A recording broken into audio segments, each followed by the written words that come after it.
વડોદરાના કલાલી વિસ્તારમાં જૂની અદાવતને લઈને ખૂની ખેલ ખેલાયો છે. બાપુનગરમાં પરિવાર ઉપર તીક્ષ્ણ હથિયાર વડે જીવલેણ હુમલો કરવામાં આવ્યો હતો.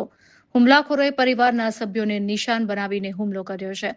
આ ઘટના બનતા જ વિસ્તારમાં ભય અને અરેરાટીનો માહોલ જોવા મળ્યો હતો. અટલાદરા પોલીસને આ ઘટનાની જાણ થતાં જ કાફલો ઘટના સ્થળ ઉપર દોડી આવ્યો હતો અને ઇજાગ્રસ્તોને તાત્કાલિક ગોત્રી હોસ્પિટલ ખાતે ખસેડવામાં આવ્યા છે.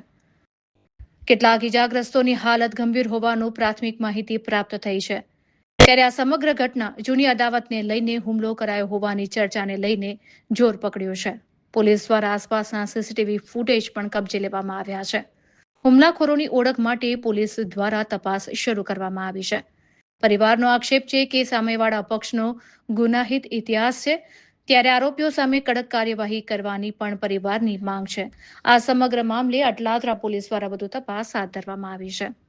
આ ઘટનાને પગલે વિસ્તારમાં પોલીસ બંદોબસ્ત ગોઠવી દેવામાં આવ્યો હતો અને પરિસ્થિતિને કાબૂમાં લેવામાં આવી હતી.